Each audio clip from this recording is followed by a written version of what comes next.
Hello everyone, কেমন আছো সবাই? আশা করছি সবাই ভালো আছো। আমার একটা মাঠে যাওয়ার একটা ছোট্ট একটা ব্লগ তোমাদের সাথে শেয়ার করলাম।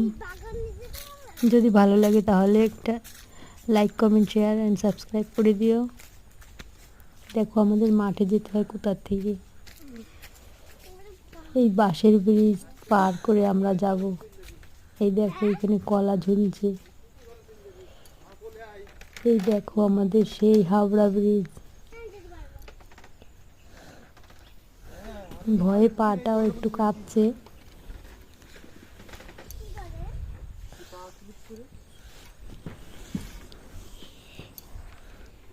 দেখতে পাচ্ছ তো কেমন ব্রিজ আমাদের, কোথার থেকে আমরা মাঠে যাই দেখো।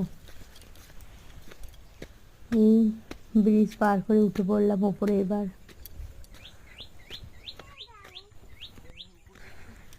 এই দেখো এখানে উচ্ছে গাছ আছে, সামনে এই যে ফুল, রজনীগন্ধা ফুল বাগান। আমাদের মাঠটা অনেক দূরে, তা প্রায় 8 ঘন্টা লেগে যায় যেতে। এই শেষ পর্যন্ত পৌঁছে গেলাম আমরা আমাদের ধানের মাঠে। এই দেখো সূর্যটা দেখো কত সুন্দর লাগছে।